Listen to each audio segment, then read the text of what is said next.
Hi everybody, Corrine Smith here, back on camera again and surrounded by books again that you can't see yet. And that must mean that this is the 16th episode in a series where I show you materials and sources that you can use to study the life and writings of American author and naturalist Henry David Thoreau, our guy. Today, though, we're going to widen our universe to uncover material about the other transcendentalists. And you know who I mean. Ralph Waldo Emerson, Bronson Alcott, Margaret Fuller, Ellery Channing, whole bunch of others, men and women alike, because transcendentalists are like potato chips. Once you read one, you're going to read another and another and another until suddenly you realize you are nose deep in a library of books on transcendentalism, which I have 5 stacks of here right now. Believe me, I understand how it happens. My name's Corrine Smith. I was a librarian for a long time, done a lot of research about Henry David Thoreau, written a couple of books about him, which we won't talk about today since they're about him. Currently, I serve as the supervisor of the Thoreau Society shop at Walden Pond in Concord, Massachusetts. This is my own series, though. This is my own take on the usefulness and appropriateness of these materials. And everything that I mention here today is in a bibliography on travelswiththoreau.com. That's where you can find out where to buy the books. A lot of these are going to be used books because they're out of print. Now, if this series focuses on Henry Thoreau, then why am I even talking about these other people? Well, they were his friends. They knew each other. They were fellow writers. They inspired one another. And they did some of the same things. They were in some of the same places at the same time. And by reading them, by reading about them, and then by reading some of their writings, you're going to gain insights into them as people, but you're also going to catch a glimpse of Henry every once in a while, out of the corner of your eye, out of the corner of their eyes, right? You're also gaining context into the time and the place. That's what we're after here. You're also, this is a natural extension of studying Thoreau, expanding into the lives and the writings of the other transcendentalists.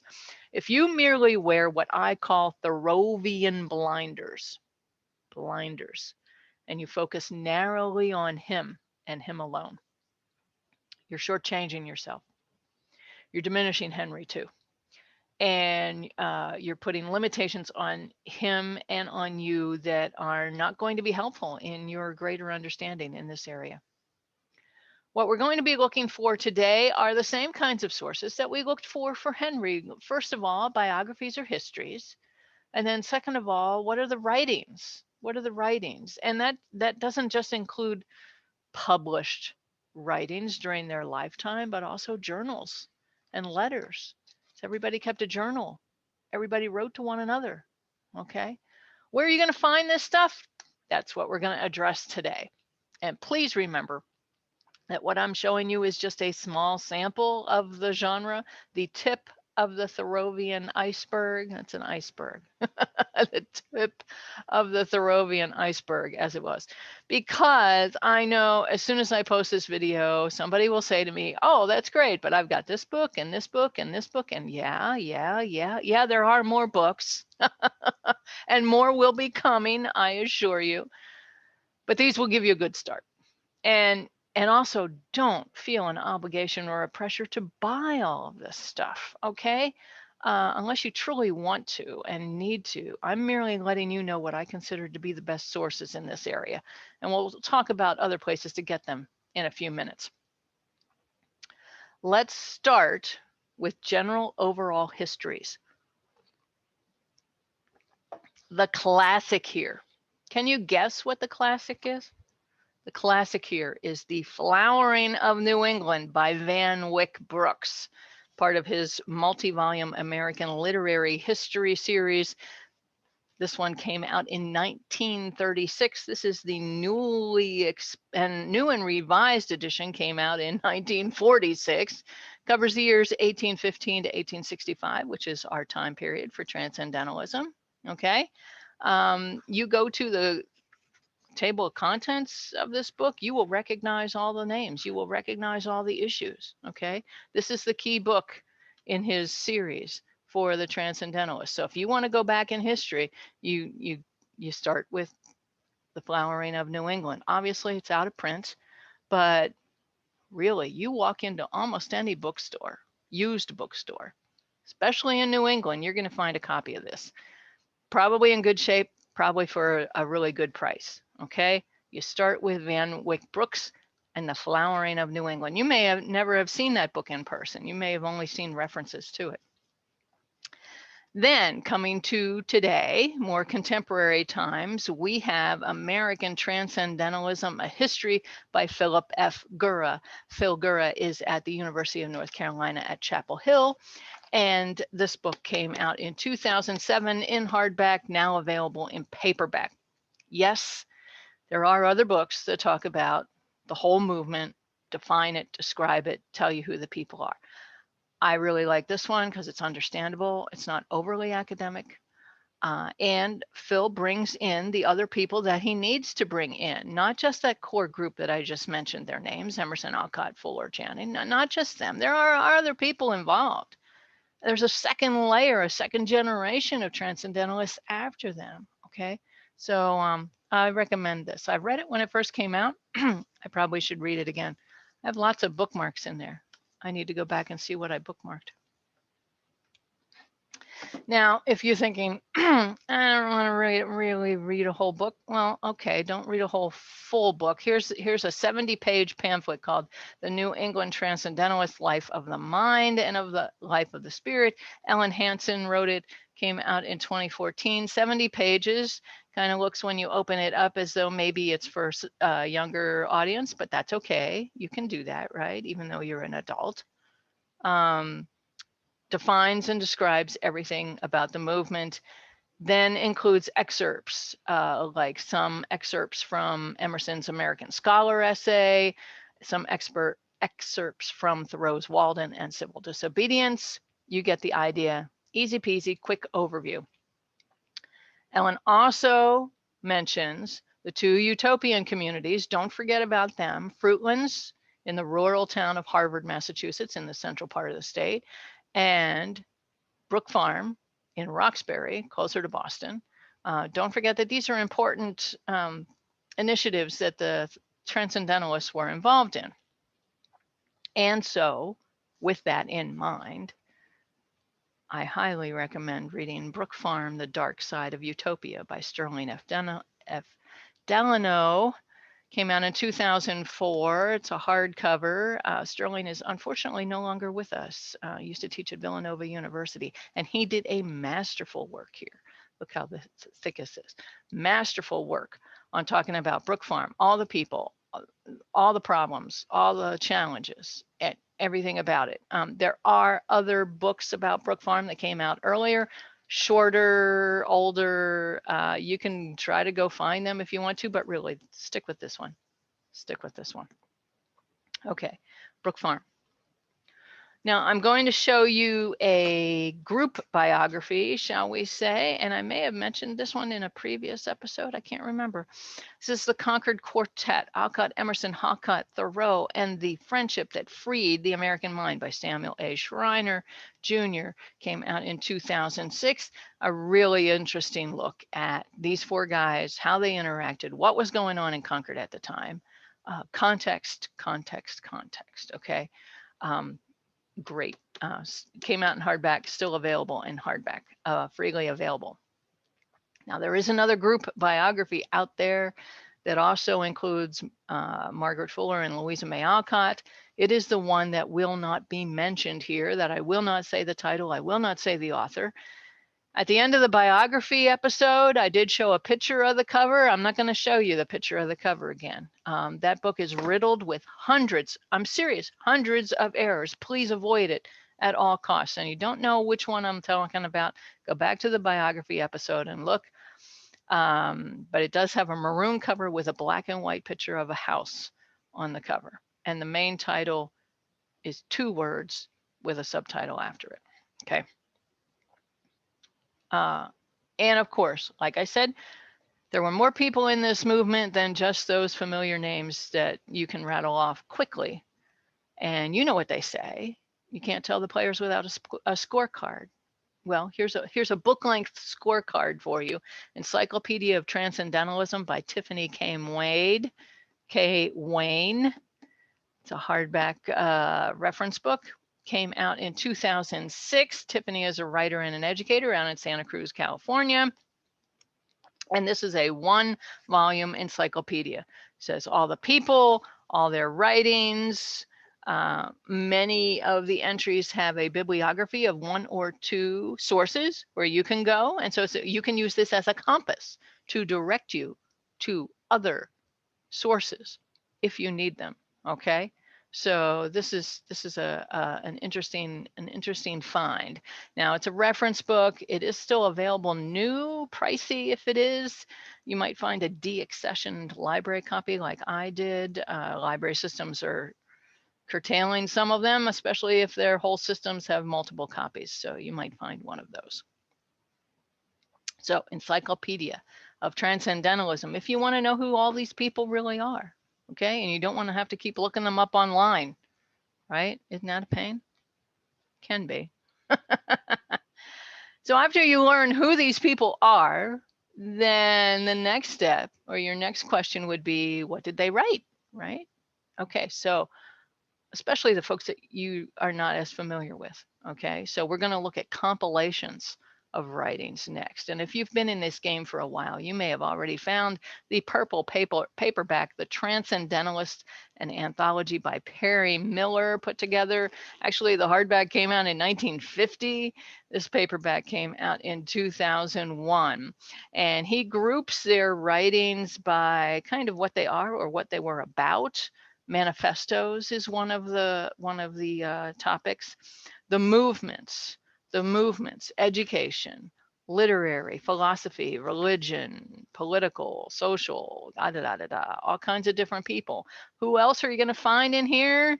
James Freeman Clarke, Ellen Sturgis Hooper, Andrews Norton, Elizabeth Palmer Peabody, George Ripley, Jones Very.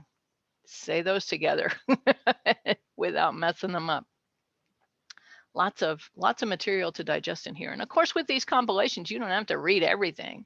You know, read the ones that you like. Christopher Peirce Cranch, Orestes A. Brownson. Okay, these are people you need to know about. Right?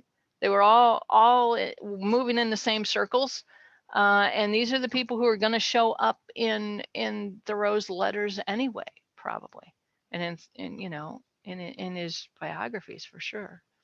Now, if you came to Thoreau in the 1970s like I did, and you had a Walden that looked like this is my original Walden from 1974, you may have come upon at the same time Perry Miller's smaller paperback, The American Transcendentalists, their prose and poetry. Same Perry Miller, but a smaller compilation, obviously. This actually first came out in 1957. Good year. And not as many, obviously, not as many in that other volume, but really nice. And you can actually find this one at bookstores too, in pretty good shape. You can find really cruddy ones too, in estate sales. But yeah, it did its job, and then a very nice graphic depiction of Harvard Yard there on the front cover too. Yeah. So those are compilations from the past, shall we say. But today, the mother lode can be found in The American Transcendentalists, Essential Writings by Lawrence Buell, Larry Buell of Harvard. Again, paperback, came out in 2006. You compare the table of contents of all of these books, there's not as much overlap as you may think. The basic ones are there. But then there's other little gems that you might find here that you might not find in the others, and vice versa. There's even some Walt Whitman in here. Yeah, okay. And all of these books are in paperback. So when you want to go out, you can put one in your backpack and then go out into nature. Isn't that what they would want you to do?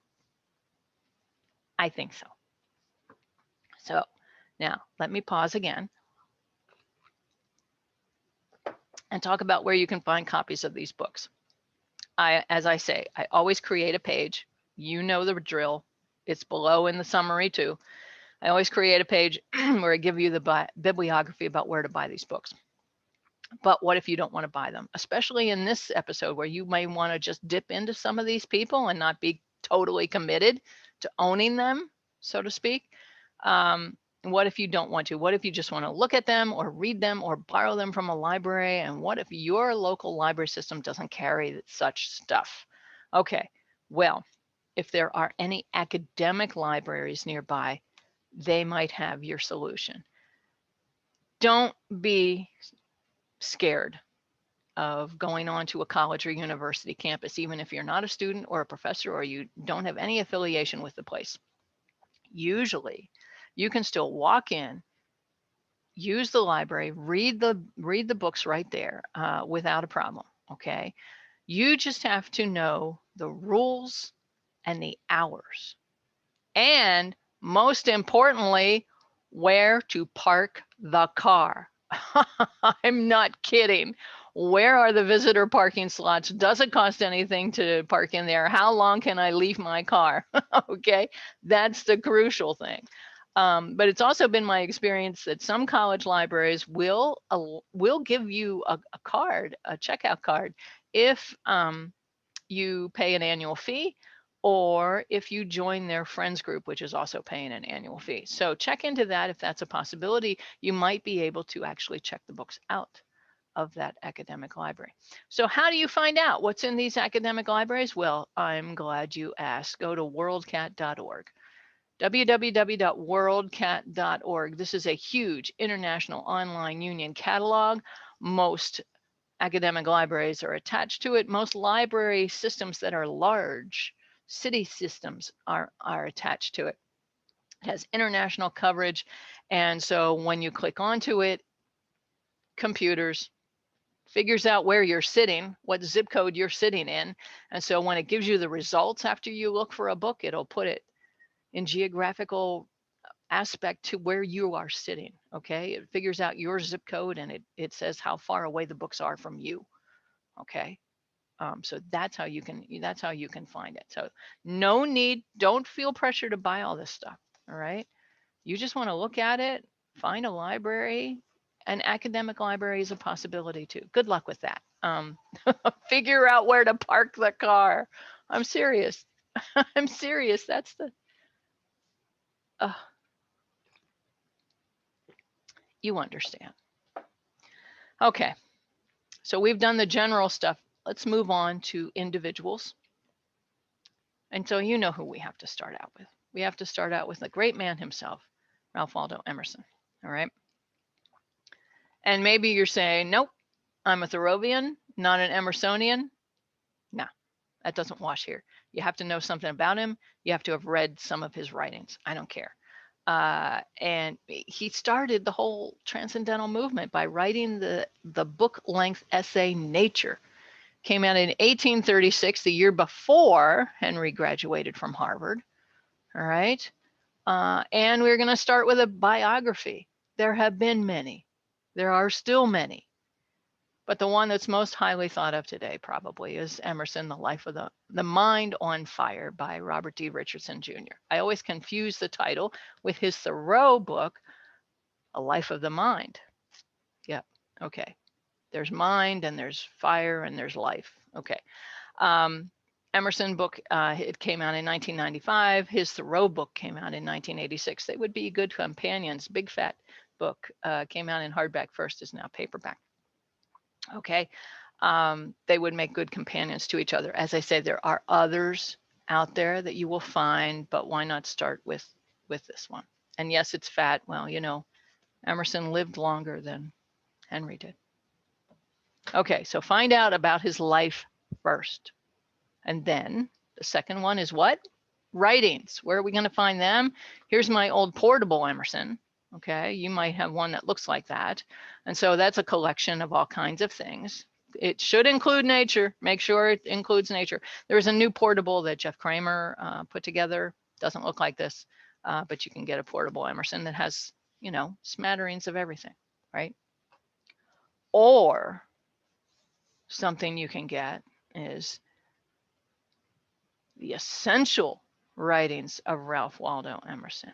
And this is from Modern Library. The paperback came out in, I don't know, I should look that up. I don't know. But has an introduction by Mary Oliver this time. The first edition of this did not. Big and fat, but for $22, you get the essential writings of Ralph Waldo Emerson. It's like a notch above. So if you really want to, and you think it'll be a good reference for you, there you go. Essential writings of. So what are the essential writings? What should you read? Okay. What you should read from Emerson: Nature, of course, because it started it all. And then at probably The American Scholar, Self-Reliance, The Divinity School Address, maybe Circles. These are all essays. They were lectures too. Then, you know, he was also a poet. Dive into some of his poetry. You should know the Concord Hymn by heart right now, right? Right? The beginning of it, at least, by the rude bridge that arched the flood. Concord Hymn, talking about the North Bridge and the 1776 thing. I mean, come on. How about the snowstorm?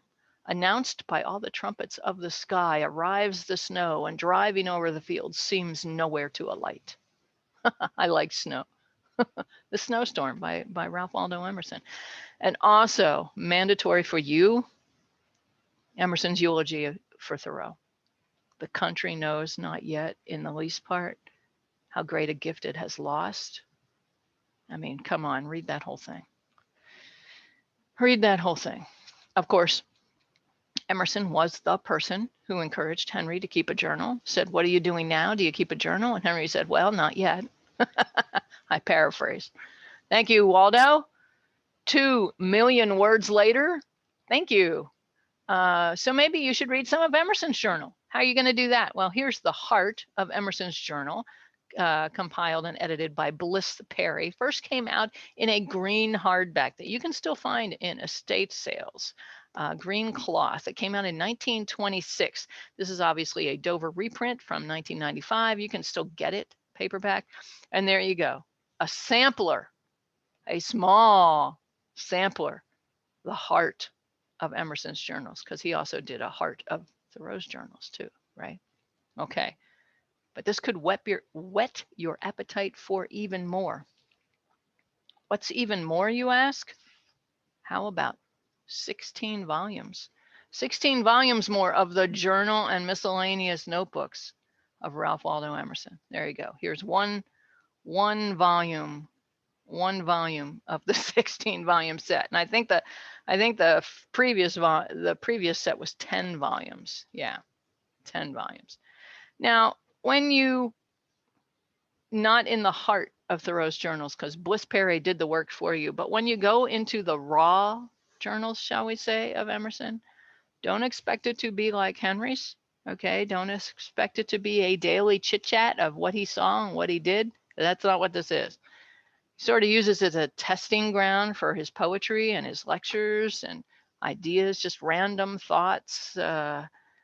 Doesn't read coherently all the time. If he's talking about going to dinner with somebody, it's somebody famous, probably not the everyday stuff. He's not bad. It's just different from what you are expecting with Henry's journals. Okay, so you might want to at least peek in a library that has a set of the journals.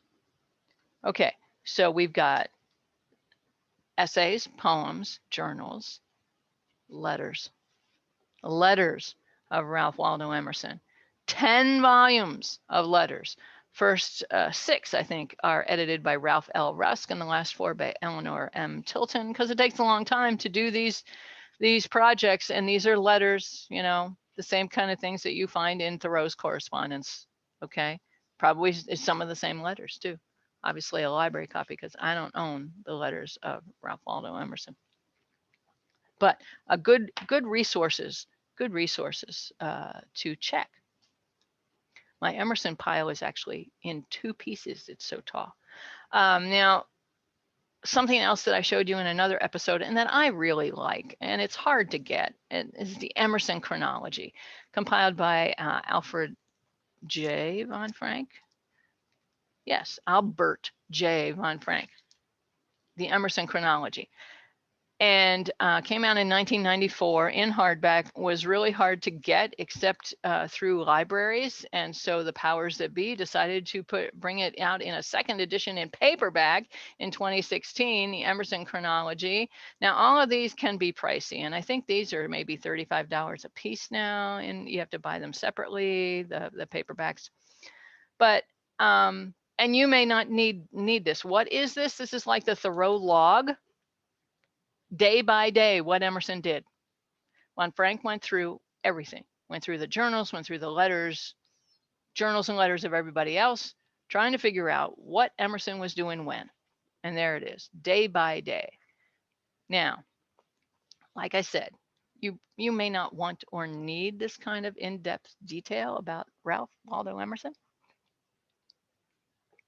But researchers, yes, you might. Let me give you a real-life example of how this book helped me. I was researching Henry's trip to Minnesota in 1861. If you know me, you know that's what I do, or that's what I did for a bunch of years, because I wrote a book about it. So the basic details were Henry Thoreau and his traveling companion Horace Mann Jr., son of the educator, were gone from Concord from May 11th to July 11th, 1861, traveling to Minnesota and back. Spent a month out there, come back. So I had copies of Thoreau's 100-page field notebook from Minnesota that he kept. That is in the Huntington Library in California, and I got a copy of it through microfilm. I had traveled the route myself. I stopped at historical societies and libraries along the way. I had done all the groundwork for that, but I also took time, just out of curiosity, to see what the other Transcendentalists were doing in those 2 months that Henry and Horace were away. Were they talking about him at all? What was going on? Okay. So I pick up the Emerson chronology at a library archive, and I look in that time period because I'm curious, what was Emerson doing? Okay, here we go. May 10th, dines with Horace Mann Jr. and Henry Thoreau, who plans a trip to Minnesota. That's a day before they left. Henry and Horace had dinner with Emerson. Henry didn't write this in his journal. I didn't see this anywhere else. You know, where did this come from? Where can I find out more information? Well, there's a cryptic reference behind each entry here. And this book does use, you have to go to a different reference to find out what that reference means. But eventually, what you find out, where that entry came from, that Henry and Horace had dinner with the Emersons the night before they left for Minnesota, it comes from the letters of Ellen Tucker Emerson, a 2-volume set. Okay. Ellen, the oldest daughter of the Emersons, and let me tell you, a chatty gal. You want to read about what's going on in the Emerson family and what's going on in Concord? Forget her father's letters. Read Ellen's. Chatty. But it's all good stuff. And so May 10th, 1861, I find out she is writing a letter to her younger sister, Edith. Chatty. And then at the end, she says, I went to Mr. Thoreau's to carry him a map. He said he was going to Minnesota tomorrow. So her father sent her with a map to Henry, said, take this map to Henry. She gets there and Henry says, gee, thanks, I'm going to Minnesota. And she said, what? In parentheses, she writes, and father says it is all a mistake that he is to send him. Mr. T goes at his own expense, tell cousin Mary. End of parenthesis. So Emerson doesn't think highly of this trip. And Horace Mann with him, so I asked him to dine and he accepted. So Ellen's the one who said, why don't you come to dinner before you go off? Father said he should buy Mr. Minot's piece today. Emerson is still trying to convince Henry to buy a farm. What? The dinner talk was half natural history and half politics. Well, of course it was, because you know what happened less than a month earlier. Fort Sumter was fired upon. They were into the beginning of what would become the Civil War. They didn't know that. Henry was talking natural history because he said, hey, I can't wait to see what's out in Minnesota that I have never seen before. There's got to be species, plants and animals that don't live here. I paraphrase. But a great insight that I never would have known if I had been wearing my little Thoreauvian blinders. Juicy tidbits. Juicy tidbits. Yeah. So read Ellen's letters. They're chatty. So yes, there are other Emersons other than Waldo, other than the great man. And so another book by another Emerson, Henry Thoreau as Remembered by a Young Friend by Edward Waldo Emerson, their son who grew up to be a doctor. Okay. Now I recommend this one with a caveat and a warning. This is the 1968 edition of this book. It first came out in 1917. Okay. 1917. Edward was an older man remembering a younger day. 50 years after the fact. All right. So I tell you that because in my Minnesota research, he led me astray for a little bit because he misremembers the timing of a dinner party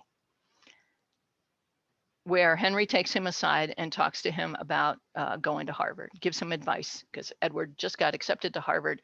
Henry's giving him advice, but he misremembers exactly when that happened. And how did I prove him wrong? His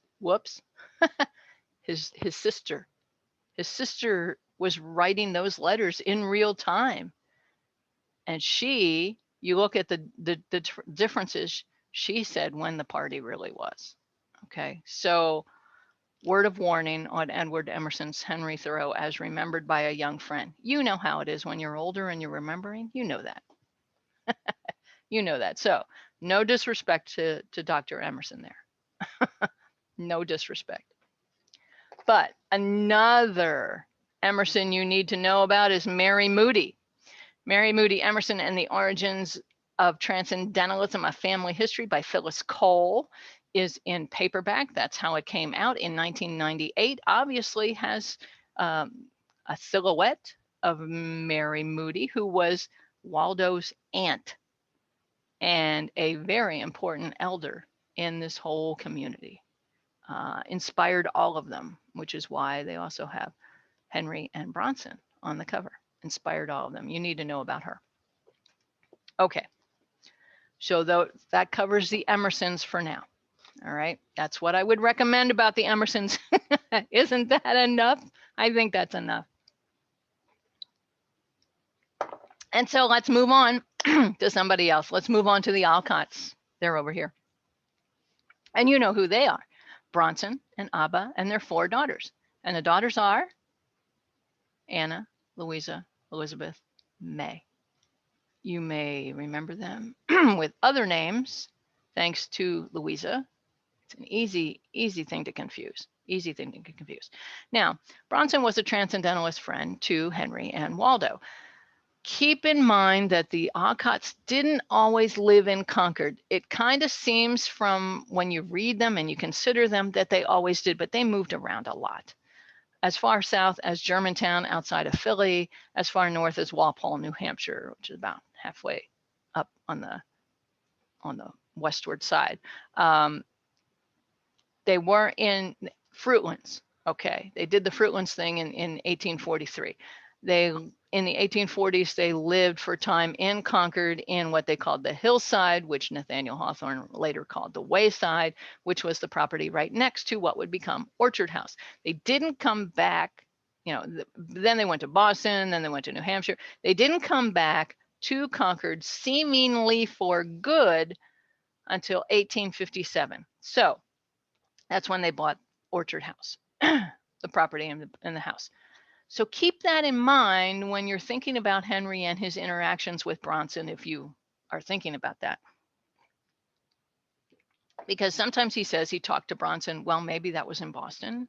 Maybe that was Bronson coming through on one of his many trips. He was well traveled.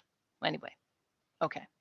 So we're starting with a biography. The traditional biography is Peddler's Progress, the life of A. Bronson Alcott. The life of Bronson Alcott. There's Bronson. By Odell Shepard, came out in 1937. It's like the perfect title for a book. Peddler, because in his younger days, Bronson was a traveling salesman, hence peddler. And Progress, drawing on Bronson's near obsession with John Bunyan's classic Christian allegory called The Pilgrim's Progress. Okay, get it? Peddler's Progress? Yes. Perfect, perfect. Okay, so 1937, this is the traditional biography. And you may have never have seen it in person. You may have only seen references to it. A newer biography, Duel with Louisa, Eden's Outcast, the story of Louisa May Alcott and her father. Doesn't even mention his name, but there he is, Bronson. By John Madison, came out in 2007 in hardback, now in paperback. John won the Pulitzer Prize for this one. Yay, John. Congratulations again. And this is the one you should read. If you have to choose between the two, this is the one you should read. Eden's Outcasts, also another reference to Pilgrim's Progress. Okay. Yeah, if you have to choose between the two, read this one. Great stuff. Great stuff. Gives you, especially that one gives you context and you know, the relationship between the son and the daughter and the father. I mean, they were like that. Okay. So what can you read that Bronson wrote? Because that's our next thing. Well, you know, he was more of a parlor philosopher,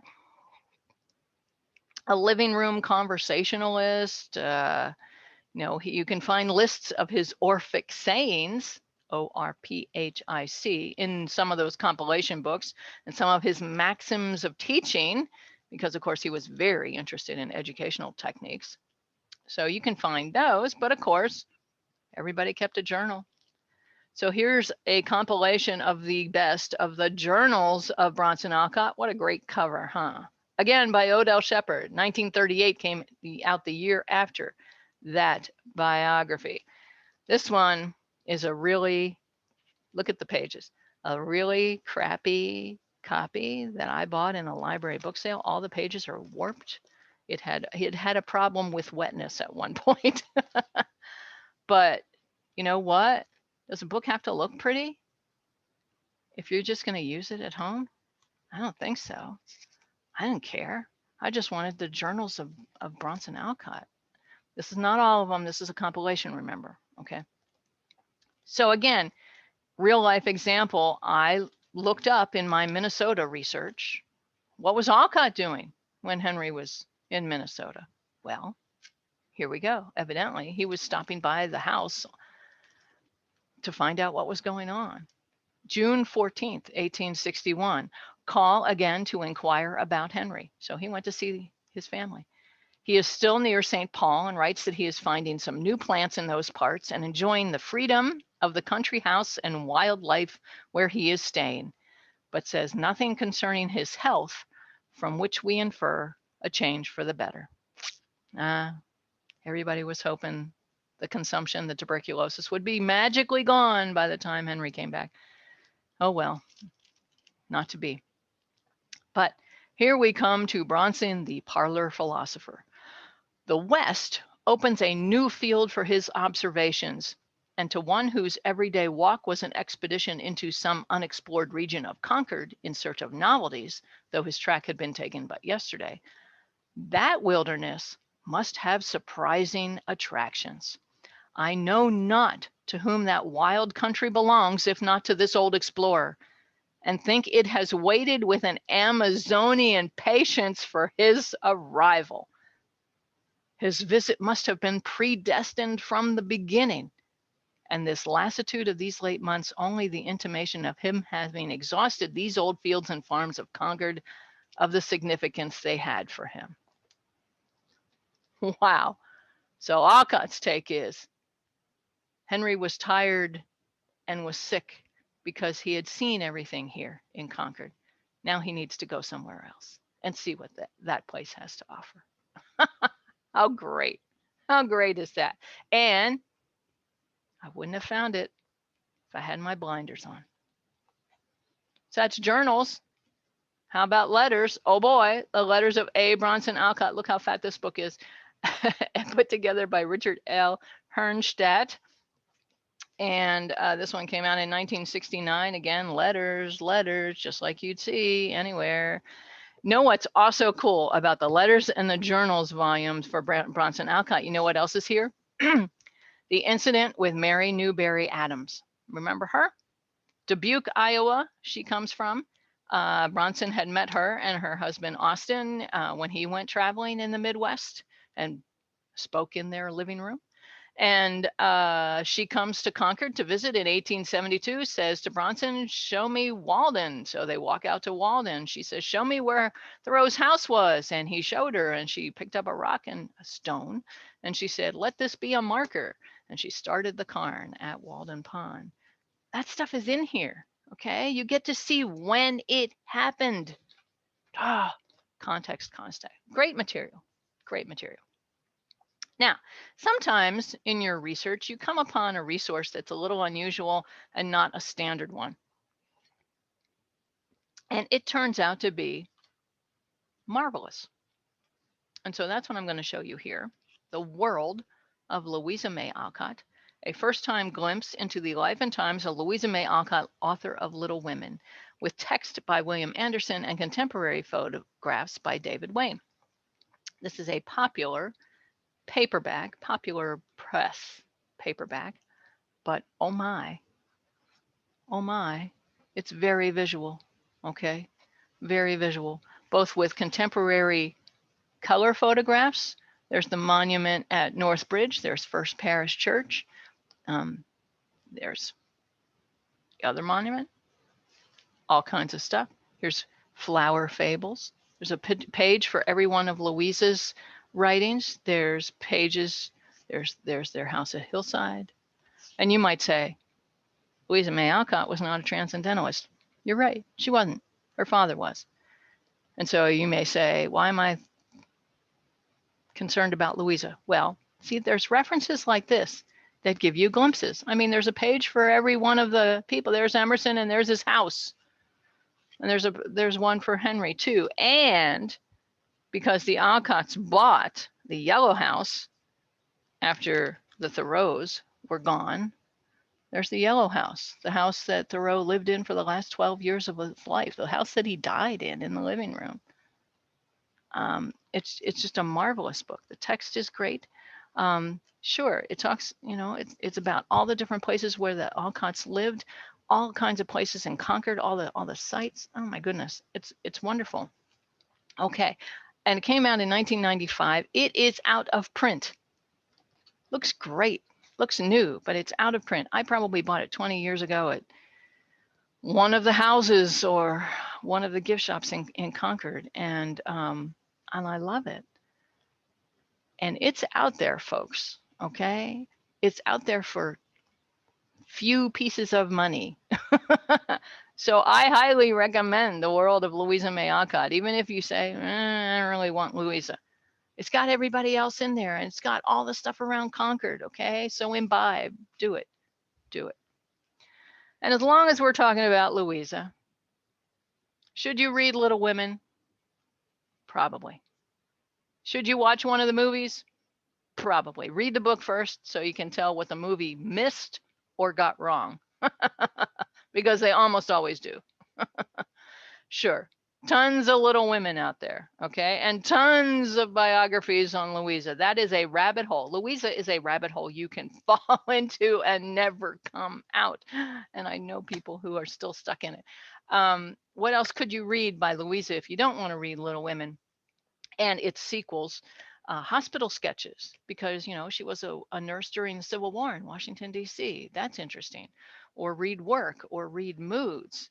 Or I highly recommend read Transcendental Wild Oats. It's one of the selections in this little paperback where she talks about living at Fruitlands, what it was like from her perspective to live with a father who wanted a utopian community, and that didn't go so well. All right. All right. So yeah, but yes, admittedly, Louisa May Alcott is a rabbit hole. Be cautious at best. be be very cautious. All right, let's go. Keep on going here. And now we're going to go to Margaret Fuller. And here's The Lives of Margaret Fuller by John Madison. Hardcover came out in 2012. Around the same time, Megan Marshall's Margaret Fuller, A New American Life came out in 2013. Megan won the Pulitzer for this one. Yay, Megan. Congratulations again. Both great biographies. Read either one, read both.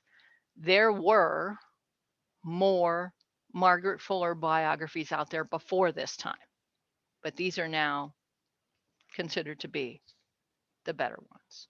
All right. Margaret Fuller is another one that you could get lost in some of the references.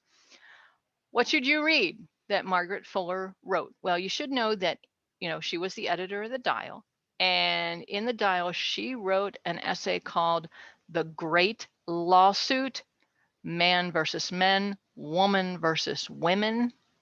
That grew into a work called Woman in the 19th Century. This is a contemporary paperback. The Dover paperback, the new Dover paperback, has it in blue on the top. So you probably should read Woman in the 19th Century. Did I say 20th? Woman in the 19th Century. Okay, probably should read that. If you are into travelogues, you may also want to read her Summer on the Lakes in 1843, on again a contemporary paperback.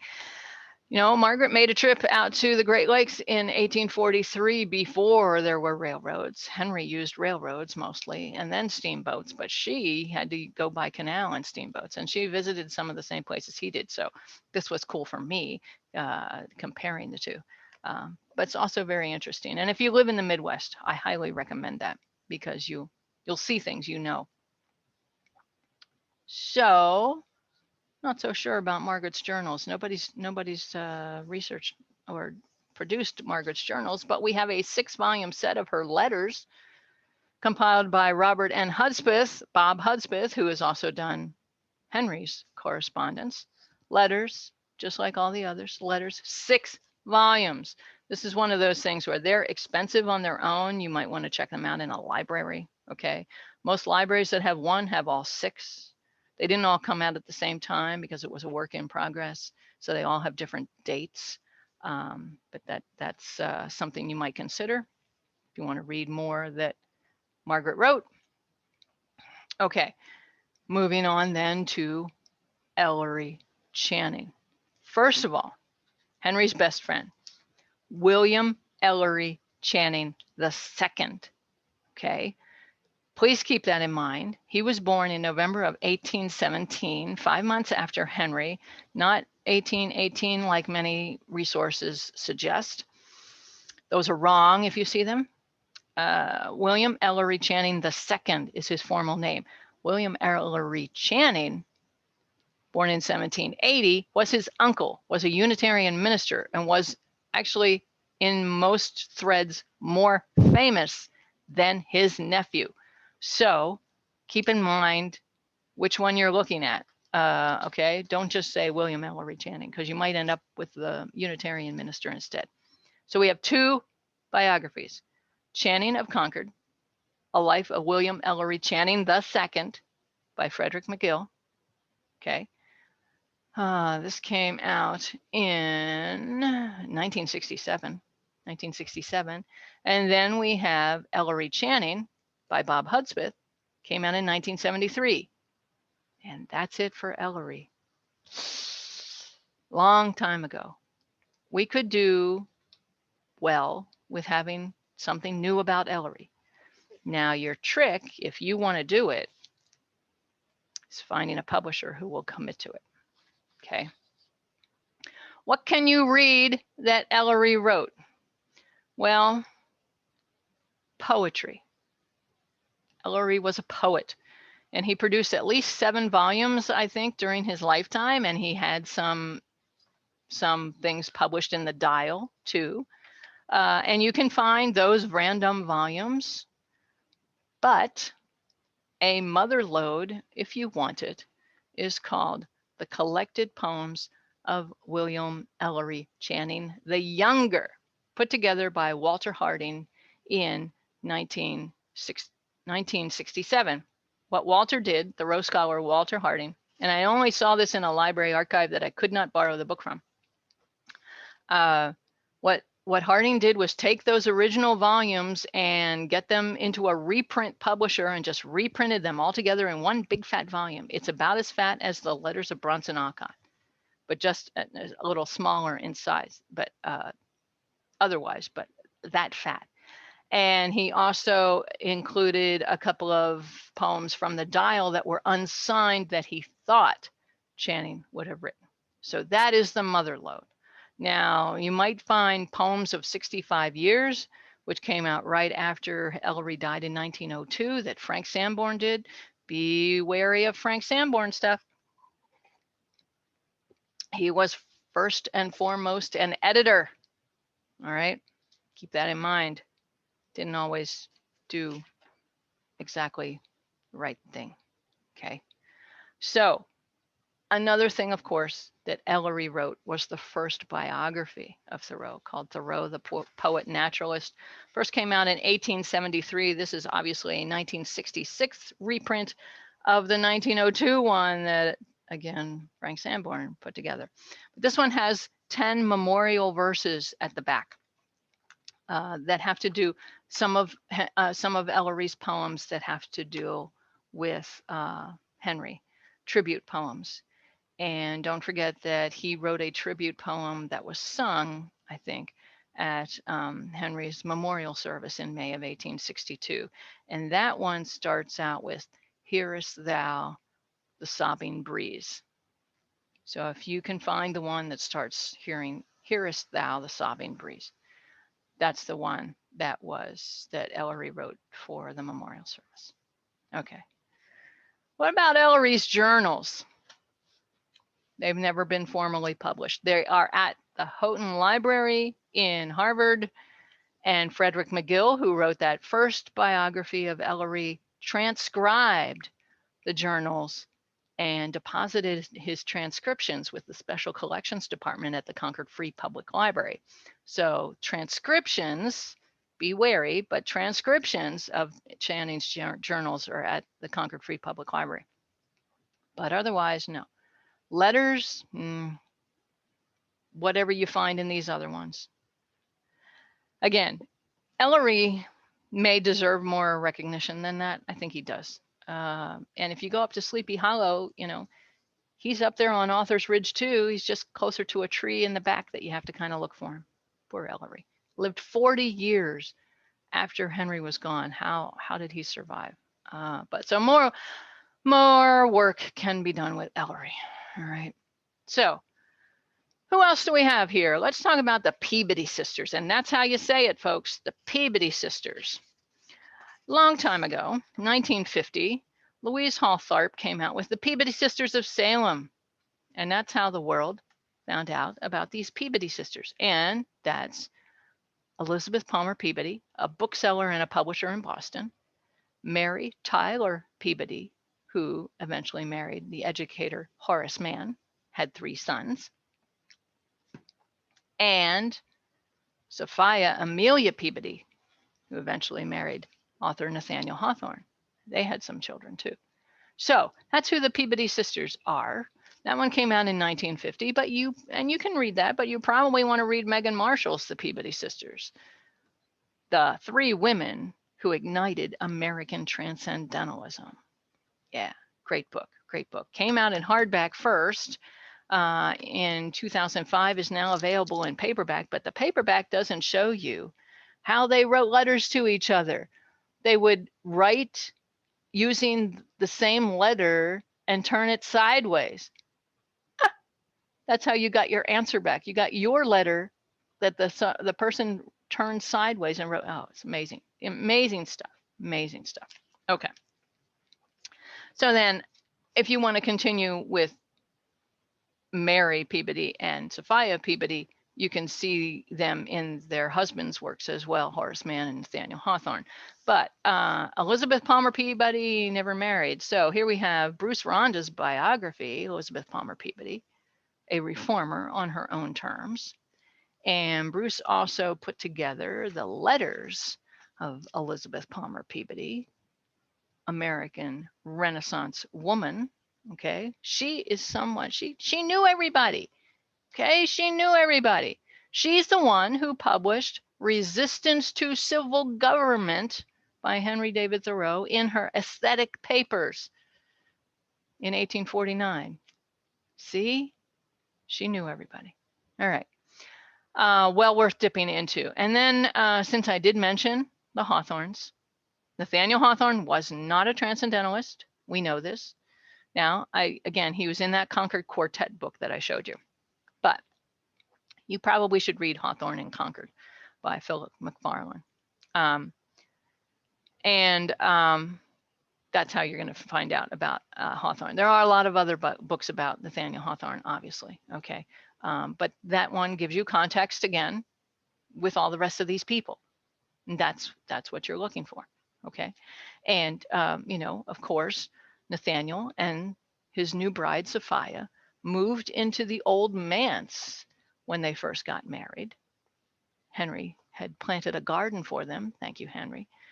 So should you read something that Hawthorne wrote other than all that stuff that you had to read back in English class in high school and college? You can. But what I really highly recommend is find the collection Mosses on an Old Manse and go to the introductory essay called The Old Manse. And it's called The Old Manse because Nathaniel called it that. We still call it that. It was the traditional home of the ministers who served First Parish Church in Concord, which included a long line of Emerson's relatives. Mosses from an Old Manse, yeah. And read The Old Manse and you'll see exactly what he saw. Exactly what he saw. Very cool. Very cool. Okay. There's two more people we can pull into this circle that have books related to them. And the first one is Daniel Ricketson and his friends. Daniel Ricketson was, of course, Henry Thoreau's friend who lived in New Bedford, Massachusetts. And there he is. Daniel Ricketson and his friends, letters, poems, sketches, etc., put together by his two children, Anna and Walton Ricketson. And so they put together some of his journals, some of his letters. They even have parts of Henry's journals in here. They put this together in 1902. Okay. And